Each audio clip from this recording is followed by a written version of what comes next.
ಯಾಕೋ car ಅಡ್ಡಾಕ್ತಿದ್ದೀರಾ? Ganesha collection ಮಾಡ್ತೀರಾ? ಯಾವ ಕಡೆ ಬರುತ್ತೆ?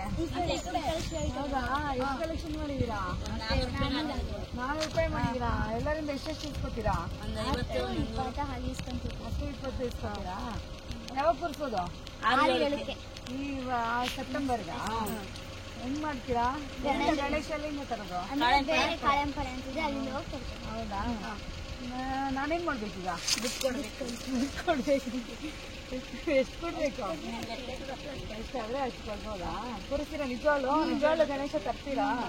ಹೌದಾ, ನನ್ನ ಹೆಸರು ಹೇಳಿ ಆಯ್ತಾ? ನನ್ನ ಹೆಸರು ಬಾಪ್ತಿ ಅಂತ ಆಯ್ತಾ? ನೋಡಿ, ಇಲ್ಲಿ ಈ ಮಕ್ಕಳೆಲ್ಲ ಸೇರ್ಕೊಂಡು ಹಳ್ಳಿ ಮಕ್ಕಳು ಗಣೇಶ ಕೂರಿಸ್ತೀನಿ ಅಂತ ಅಂದ್ಬಿಟ್ಟು ರೋಡ್ಗೆ ಅಡ್ಡ ಹಾಕಿ ಗಾಡಿಗಳೆಲ್ಲ ನಿಲ್ಲಿಸಿ ದುಡ್ಡು ಕಲೆಕ್ಟ್ ಮಾಡ್ತಾ ಇದ್ದಾರೆ. ತುಂಬಾ ಇಷ್ಟ ಆಯ್ತು. ಈ ಕಲ್ಚರ್ ಮತ್ತೆ ಮುಂದುವರಿಬೇಕು. ಮಾಡ್ತೀರಲ್ವಾ? ಡೆಫಿನೆಟ್ ಆಗಿ ಆಯ್ತಾ? ಸರಿ, ನನ್ನ ಕಡೆಯಿಂದ 50 ರೂಪಾಯಿ ಆಯ್ತಾ?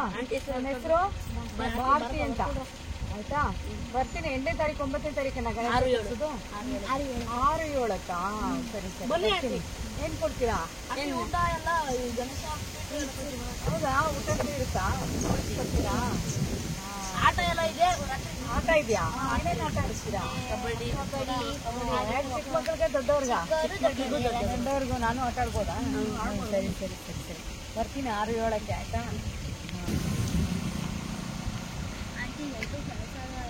ಆಯ್ತು, ಬಾಯ್ ಬಾಯ್. ಹಾಯ್ ಫ್ರೆಂಡ್ಸ್, ಎಲ್ಲರಿಗೂ ನಮಸ್ಕಾರ. ಇವತ್ತು ಭಾನುವಾರ ಆಸ್ ಯೂಶುವಲ್ ನಾನು ಊರಿಗೆ ಬಂದಿದ್ದೀನಿ.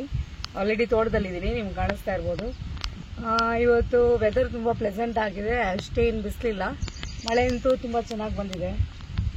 ಸೊ ಬಂದಿದ್ದೀವಿ ಇವತ್ತು 2 ವಾರ ಆದಮೇಲೆ. ಇಲ್ಲಿ ಬರಲಿಲ್ಲ ಅಂದರೆ ಏನೂ ಅನಿಸ್ತಾ ಇರುತ್ತೆ. ಬಂದು ಅಟ್ಲೀಸ್ಟ್ ವಾರಕ್ಕೊಂದ್ಸರಿನಾದರೂ ಬಂದು ಇಲ್ಲಿ ಏನೂ ಮಾಡಲಿಲ್ಲ ಅಂದರೆ ಅಟ್ಲೀಸ್ಟ್ ನೋಡ್ಕೊಂಡಾದರೂ ಹೋಗ್ಬೇಕು ಅನಿಸುತ್ತೆ. ಸೊ ಬಂದಿದ್ದೀವಿ ಈಗ. ನೋಡ್ಬೋದು, ಮತ್ತೆ ನೋಡಿ 2 ವಾರಕ್ಕೆ ಮತ್ತೆ ಎಷ್ಟು ದೊಡ್ಡದಾಗಿ ಕಳೆ ಬಂದುಬಿಟ್ಟಿದೆ. ಸೊ ಈಗ ಹಳ್ಳಿಯಿಂದ ಒಬ್ಬರನ್ನ ಲೇಬರ್ ಕರ್ಕೊಂಬಂದಿದ್ದೀವಿ. ಸೈಡ್ಗೆ ಕಂಬಗಳ ಸೈಡ್ಗಿರೋ ಕಳೆ ಎಲ್ಲ ಕೀಳಿಸ್ತೀವಿ. ಆಮೇಲೆ ನೋಡೋಣ ಮತ್ತೆ ಏನೇನು ಕೆಲಸ ಮಾಡ್ತೀನಿ ಅಂತಂದ್ಬಿಟ್ಟು. ಬನ್ನಿ ನನ್ನ ಜೊತೆ ಹಾಗೆ ಒಂದು ರೌಂಡ್ ಓಡಿಸ್ತೀನಿ ಅಂತ. ನೋಡಿ, ಇದು ಹಳ್ಳಿನಲ್ಲಿ 1000 ಕಾಲಿನ ಹುಳ ಅಥವಾ ಒಣಕೆ ಮಂಡಿ ಅಂತ ಕರೀತಾರೆ. ಇದನ್ನ ಇಂಗ್ಲೀಷ್ನಲ್ಲಿ ಮಿಲಿಪೇಡ್ ಅಂತ ಕರೀತಾರೆ. ಸೊ ಆಗಲೇ ಹೋಗ್ತಾ ಇತ್ತು, ನಾನು ಟಚ್ ಮಾಡಿದ ತಕ್ಷಣ ಈ ಥರ ರೌಂಡ್ ಹಾಕೊಂಡ್ಬಿಡ್ತು. ನೀವು ನೋಡ್ಬೋದು ಇಲ್ಲಿ ಎಷ್ಟು ಕಾಲಿದೆ ಇದಕ್ಕೆ ಅಂತಂದ್ಬಿಟ್ಟು. ಸುತ್ತಾಕೊಂಡಿದ್ದೀನಿ ನೋಡಿ, ಆ ಬ್ರೌನ್ ಕಲರ್ ಇದೆಯಲ್ಲ ಅದೇ ಅದ್ರ ಕಾಲು. ಮತ್ತೆ ಇದಕ್ಕೆ ಸೆಗ್ಮೆಂಟೇಷನ್ಸ್ ಇದೆ. ಸ್ಕೂಲ್ ಮಕ್ಕಳಿಗಾದ್ರೆ ಇದನ್ನ ಮಿಲಿಪೇಡ್ ಅಂತ ಕರೀತಾರೆ. ರೌಂಡ್ ಬಿಚ್ಕೊಂಡು ಹೋಗ್ತಾ ಇದೆ. ಎಷ್ಟು ಫಾಸ್ಟಾಗಿ ಹೋಗ್ತಾ ಇದೆ, ಎಷ್ಟು ಉದ್ದ ಇದೆ ನೋಡಿ ಅದ್ರ ಕಾಲು. ಟಕ ಟಕ ಟಕ ಅಂತ ಹೋಗ್ತಾ ಇದೆ ಅದು. ನೋಡಿ, ಇದು ಎತ್ತಿನ ಗಾಡಿ. ನಾವು ತುಂಬಾ ರೇರ್ ಆಗಿ ನೋಡ್ತೀವಿ. ಇದಕ್ಕೆ ಸ್ವಲ್ಪ ಮಾಡರ್ನೈಸ್ ಮಾಡಿದ್ದಾರೆ. ಮರದ ಬಿಲ್ಲೆಲ್ಲ ತೆಗೆದಾಕ್ಬಿಟ್ಟು ಟೈರ್ ಹಾಕ್ಬಿಟ್ಟು ರೆಡಿ ಮಾಡಿದ್ದಾರೆ. ಸೊ ಹಸುಗಳಿಗೆ ಸ್ವಲ್ಪ ಈಸಿ ಆಗಲಿ ಅಂದ್ಬಿಟ್ಟು ಈಗ ಇವ್ರ ಗಾಡಿಗೆ ಎತ್ತು ಕಟ್ಟಿಲ್ಲ, ಹಸುನೇ ಕಟ್ಟಿದ್ದಾರೆ. ಓಕೆ, ಈ ಹಸು ಏನೋ ಹೇಳ್ತಾ ಇದ್ರಿ ನೀವು ಆಗ್ಲೇ, ಹೇಳಿ.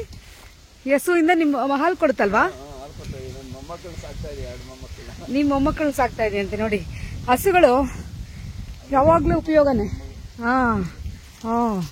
ನೋಡಿ, ಗಂಜಲ ಆಗ್ತಾ ಇದೆ ಒಂದು ಹಸು. ನೋಡಿ, ಹಸು ಎಲ್ಲಾದ್ರಿಂದನೂ ಉಪಯೋಗನೇ, ಏನು ವೇಸ್ಟ್ ಬರಲ್ಲ ಅಲ್ವಾ? ಸಗಣಿ ಕೊಡುತ್ತೆ, ಗಂಜಲ ಕೊಡುತ್ತೆ, ಹಾಲು ಕೊಡುತ್ತೆ. ಸೊ ಈಗಿರೋ ಹಸುಗಳನ್ನ ಏನ್ ಮಾಡ್ತಾರೆ ಅಂದ್ರೆ ಕೆಲವರೆಲ್ಲ, ನಾಳೆ ಆಕ್ಚುಲಿ ಗೋಕುಲಾಷ್ಟಮಿ, ನೀವು ಮಾಡ್ತೀರಾ ಪೂಜೆ? ಹೇಗ್ ಮಾಡ್ತೀರಾ? ಸಂಕ್ರಾಂತಿಗೆ ಒಂದೇ ಸರಿ ಮಾಡ್ತಾರಂತೆ, ಹಾರ್ವೆಸ್ಟಿಂಗ್ ಟೈಮಲ್ಲಿ. ನಾಳೆ ಮಾಡಿ ಹಸುಗಳಿಗೆ ಸ್ನಾನ ಮಾಡಿಸಿ ಸ್ವಲ್ಪ ಊಟ ಕೊಡಿ ಚೆನ್ನಾಗಿ. ನಾಳೆ ಕೃಷ್ಣ ಜನ್ಮಾಷ್ಟಮಿ. ಸೊ ಹಾಗಾಗಿ ನೋಡಿ, ಹಸುಗಳಿಂದ ಎಷ್ಟೆಲ್ಲ ಉಪಯೋಗ ಇದೆ. ಒಂದು ಫ್ಯಾಮಿಲಿನೇ ಸಾಕುತ್ತೆ 2 ಹಸು.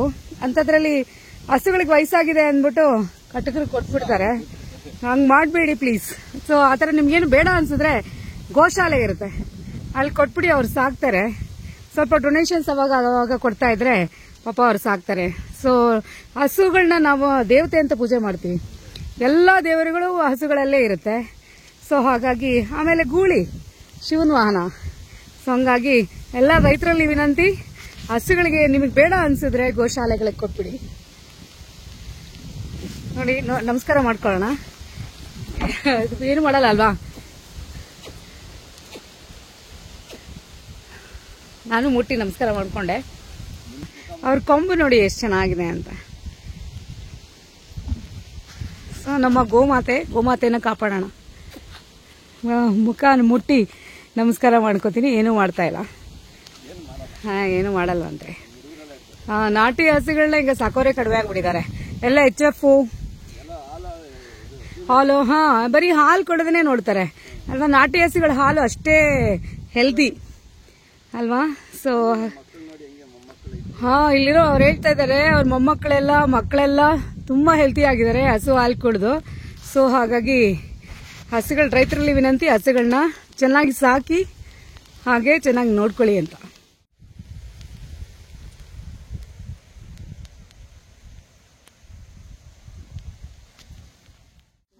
ಇವತ್ತು ನಾವು ಬಾಳೆ ಕಾಯಿ ಇಸ್ಕೊಳ್ತಾ ಇದ್ವಿ ಪಕ್ಕದ ತೋಟದ ಮೂರ್ತಿ ಅವರಿಂದ. ಈಗ ಅವರು ಎಕ್ಸ್ಪರ್ಟ್ ಆಗ್ತಾರೆ ವೆಂಕಟೇಶ್ ಅವರು. ಸೊ ಅವ್ರೀಗ ಕಟ್ ಮಾಡ್ಕೊಡ್ತಾರೆ ಮನೇನೆ.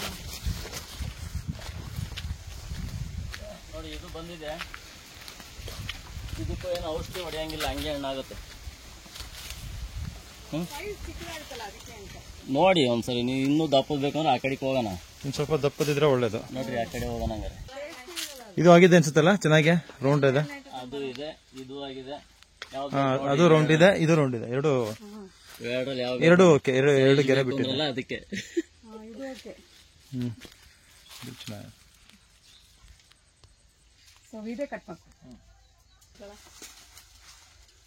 ನೋಡಿ ಎಷ್ಟು ತೊಳೆದಿದೆ ಗೊನೆ. ಒಂದ್ 30-35 kg ಎಷ್ಟು ಬರುತ್ತೆ. ಸೊ ಹಂಗಾಗಿ ಇಬ್ಬರು ಜನ ಬೇಕೇ ಬೇಕು ಇದನ್ನ ಕಟ್ ಮಾಡಕ್ಕೆ.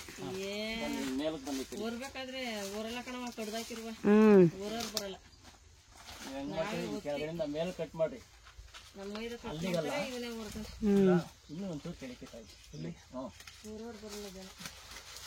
ಕೈಲಿ ಹಿಡ್ಕೊಳ್ರಿ, ಇಲ್ಲಾಂದ್ರೆ ಹೇಳ್ತೀನಿ. ಕಡೆಗೆ ಸ್ವಲ್ಪ ಬಗ್ಗಿಸ್ಕೊತೀನಿ. ಗಿಡನೇ ಬಗ್ಸಿ, ಹಂಗ್ ಬಗ್ಸಿ. ಕಟ್ ಮಾಡ್ಲಾ? ಸರಿ.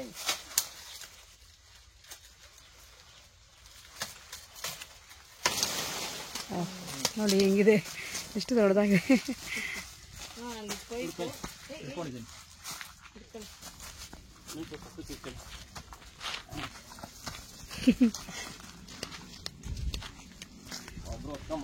ಒಬ್ಬರು ಎತ್ಕೊಳ್ಳೋಕ್ಕಾಗಲ್ಲ, ಇಬ್ಬರಂತೂ ಬೇಕೇ ಬೇಕು. ಸ್ಟವ್ ತಂದಿಲ್ಲ, ಅದಕ್ಕೋಸ್ಕರ ಹಾಲೇನೋ ತಗೊಂಬಂದ್ಬಿಟ್ಟೆ. ಹಾಲು ವೇಸ್ಟ್ ಆಗುತ್ತೆ ಅಂದ್ಬಿಟ್ಟು ಸೌದೆ ಒಲೆ ಹಾಕಿದೀವಿ ಫಸ್ಟ್ ಟೈಮ್ ನಮ್ಮ ತೋಟದಲ್ಲಿ. ನೋಡಿ ಹಾಲು ಕಾಯ್ತಾ ಇದೆ ಆಗಲೇ. ಅದು ಹಚ್ಚೋದಕ್ಕಂತೂ ತುಂಬ ಸರ್ಕಸ್ ಮಾಡಿದ್ವಿ. ಇದು ಕಾದು ಒಲೆಯಲ್ಲಿ ಮಾಡಿರೋ ಕಾಫಿ ಕುಡಿತೀವಿ ಈಗ. ಬಿಸಿ ಬಿಸಿ ಫಿಲ್ಟರ್ ಕಾಫಿ ರೆಡಿ ಆಯ್ತು. ಹೆಂಗಿದೆ ಕಾಫಿ ಟೇಸ್ಟ್? ಚೆನ್ನಾಗೈತೆ ಬಿಡಿ, ಅದಕ್ಕೇನಿಲ್ಲ.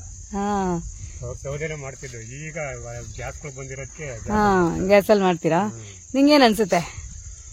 ಈ ಮಾಮೂಲಿ ಸ್ಟವ್ ಗ್ಯಾಸ್ ನಲ್ಲಿ ಮಾಡೋದಕ್ಕೂ ಅಥವಾ ಕರೆಂಟ್ ಇದ್ರಲ್ಲಿ ಮಾಡೋದಕ್ಕೂ ಈ ಒಲೆನಲ್ಲಿ ಮಾಡಿ ಕುಡಿಯೋ ಕಾಫಿಗೆ ನಾವೇನು ಅರ್ಧ ಕಾಫಿ ಸೂಪರ್ ಅಂತೀವಲ್ಲ, ಅದಕ್ಕೆ ಸೂಪರ್ ಇದು. ಫಸ್ಟ್ ಟೈಮ್ ನಾನು ಒಲೆನಲ್ಲಿ ಕಾಫಿ ಮಾಡಿದ್ದು, ಅದು ನಮ್ಮ ತೋಟದಲ್ಲಿ. ಎಲ್ಲರೂ ಮಾಡೋದು ನೋಡ್ತಾ ಇದೆ, ಆದರೆ ಇವತ್ತು ನಾನು ನೋಡಿದೆ ಅದ್ರ ಕಷ್ಟ ಎಷ್ಟು ಅಂತ ಗೊತ್ತಾಯಿತು. ಆದರೆ ಅದರ ಸ್ವಾದ ಮಾತ್ರ ಯಾವುದಕ್ಕೂ ಕಂಪೇರ್ ಮಾಡೋಕ್ಕಾಗಲ್ಲ. ಈಗ ಎಲ್ಲ ಗಿಡಕ್ಕೆ ಪಾತಿ ಮಾಡ್ತಾ ಇದೀವಿ. ಪಾತಿ ಮಾಡೋದ್ರಿಂದ ಏನಾಗುತ್ತೆ, ಮಳೆ ಬರ್ತಾ ಇದೆಯಲ್ಲ ಅದಕ್ಕೆ ಚೆನ್ನಾಗಿ ನೀರು ಹೋಗಿ ಕೂತ್ಕೊಳ್ಳುತ್ತೆ. ಪಾತಿ ಮಾಡಲಿಲ್ಲ ಅಂದರೆ ಹರ್ಕೊಂಡು ಹೋಗ್ಬಿಡುತ್ತೆ. ಈ ಥರ ಪಾತಿ ಮಾಡಿ ನಾವು ಈಗ ಈ ಪಾತಿನಲ್ಲೇ ನಾವು ಸೊಪ್ಪಿನ ಬೀಜ ಹಾಕ್ತೀವಿ. ಇದೇನೇ ಪಾಲಕ್ ಸೊಪ್ಪಿನ ಬೀಜ ಈ ಥರ ಇರುತ್ತೆ. ಸೊ ಈಗ ಇದಕ್ಕೆ ಎಷ್ಟಾಗುತ್ತೆ ಅಷ್ಟು ಹಾಕ್ತೀನಿ. ಈ ಥರ ಉದುರಿಸಿದ್ರೆ ಆಯಿತು.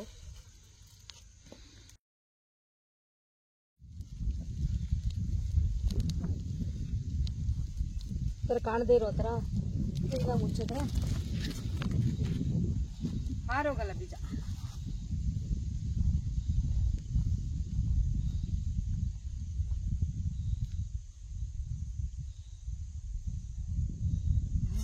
ಹಾಕ್ಬಿಟ್ಟು ಹೀಗೆ ಮಣ್ಣಲ್ಲಿ ಗೊಬ್ಬರದಲ್ಲಿ ಕ್ಲೋಸ್ ಮಾಡಿಬಿಟ್ರೆ ಮುಗೀತು.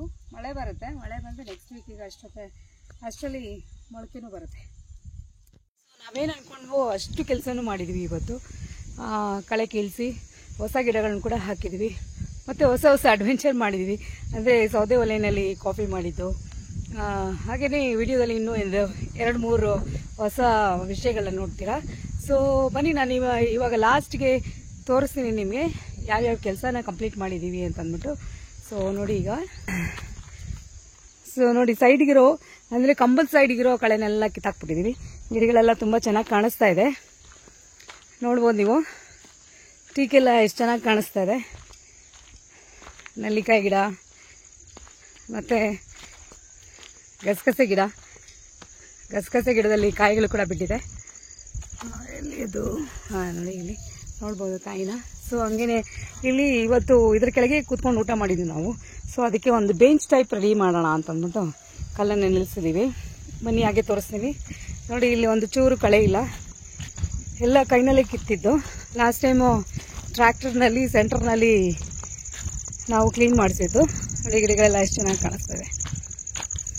ಹಂಗೆ ಹಿಂದಕ್ಕೆ ಹೋದರೆ ತುಂಬ ಗಿಡಗಳಿದೆ, ಎಲ್ಲ ಮುಚ್ಚೋಗ್ಬಿಟ್ಟಿತ್ತು. ಕಳೆ ಎಲ್ಲ ದೊಡ್ಡದಾಗಿ ಬೆಳೆದು. ಇದು ಬಟರ್ ಫ್ರೂಟು, ತುಂಬ ಚೆನ್ನಾಗಿ ಕಾಣಿಸ್ತಾ ಇದೆ. ಇದು ನಲ್ಲಿಕಾಯಿ ಗಿಡ ನೋಡಿ, ತೊಗರಿಕಾಯಿ ಅದೇ ಬೆಳೆದಿರೋ ಗಿಡ ಇದು. ಸೊ ನಾವೇನು ಹಾಕಿಲ್ಲ, ಎಲ್ಲಿಂದನೂ ಬೀಜ ಬಿದ್ದು ಅದು ಬೆಳೆದಿದೆ. ಮತ್ತು ನೋಡಿ, ತೆಂಗು ಎಷ್ಟು ಚೆನ್ನಾಗಿ ಬೆಳೆದಿದೆ.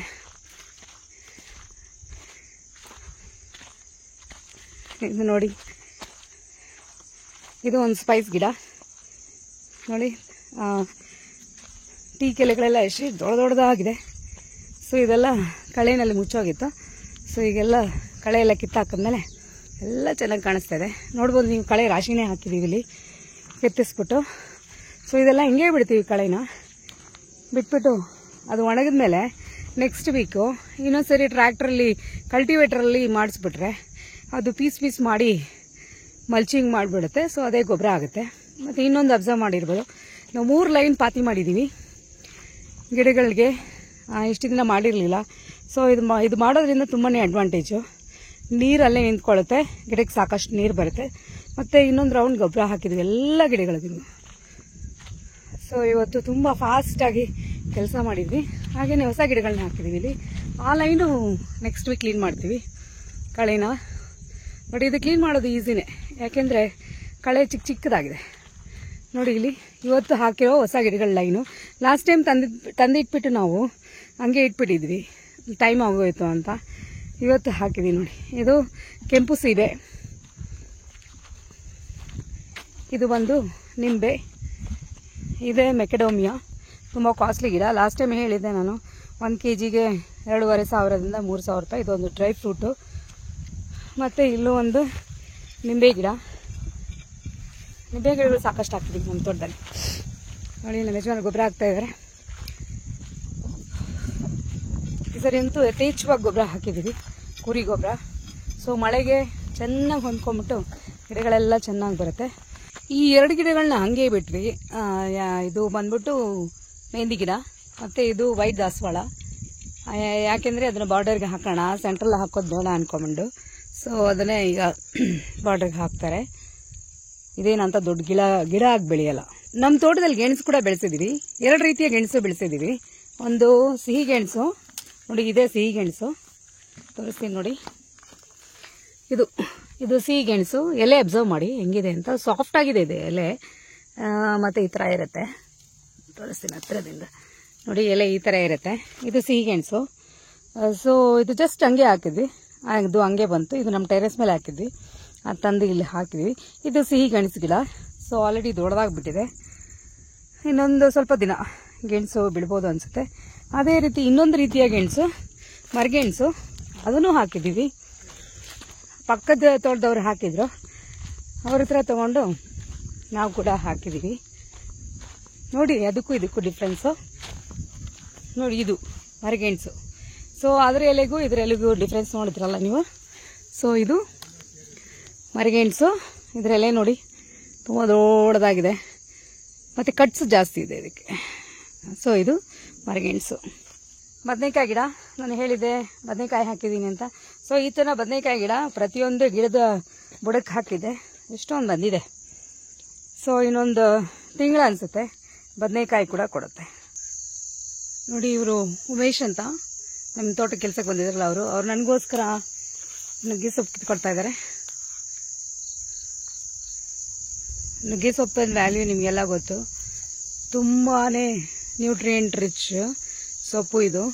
ಸೊ ನಿಮಗೆ ಸಿಕ್ಕಾಗೆಲ್ಲ ನೀವು ಯೂಸ್ ಮಾಡಿ, ವೇಸ್ಟ್ ಅಂತೂ ಮಾಡಬೇಡಿ.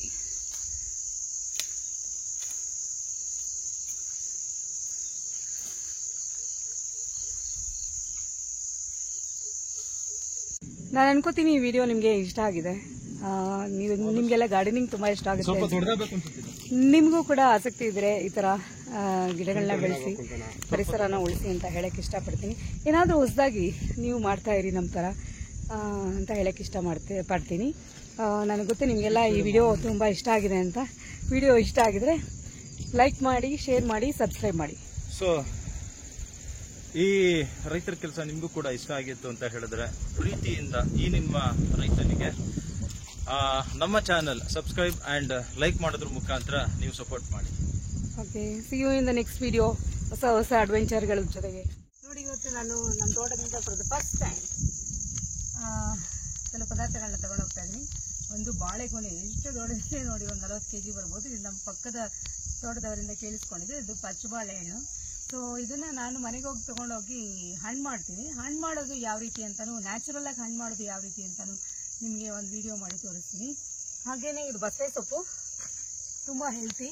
ಓಕೆ, ಅದ್ರ ಜೊತೆಗೆ ಕೆಳಗಡೆ ಪಾಲಕ್ ಸೊಪ್ಪು ಇದೆ. ಮತ್ತೆ ಇದು ಬಾಳೆ ಹೂವು ಕೂಡ ತುಂಬಾ ನ್ಯೂಟ್ರಿಯೆಂಟ್ ರಿಚ್. ಈ ಹೂವನ್ನ ನಾವು ಕೋಸಂಬರಿ ಮಾಡಕ್ಕೆ ಮತ್ತೆ ಪಲ್ಯ ಮಾಡಕ್ಕೆ ಯೂಸ್ ಮಾಡ್ತೀವಿ. ಮತ್ತೆ ಇದು ನಮ್ಮೆಲ್ಲರ ಫೇವ್ರೇಟ್ ನುಗ್ಗೆ ಸೊಪ್ಪು, ನಮ್ಮ ಯಜಮಾನ್ರ ಫೇವ್ರೇಟ್ ನುಗ್ಗೆ ಸೊಪ್ಪು. ಸೊ ಇದರಲ್ಲಿ ನಾನು ನಾಳೆ ಸಾಂಬಾರು ಮಾಡಬೇಕು ಅಂತ ಇದ್ದೀನಿ. ಸೊ ಇಷ್ಟನ್ನು ನಾನು ಇವತ್ತು ಬೆಂಗಳೂರಿಗೆ ತೊಗೊಂಡು ಹೋಗ್ತಾ ಇದ್ದೀನಿ. ಖುಷಿ ಆಗ್ತಾ ಇದೆ ಫಾರ್ ದ ಫಸ್ಟ್ ಟೈಮ್.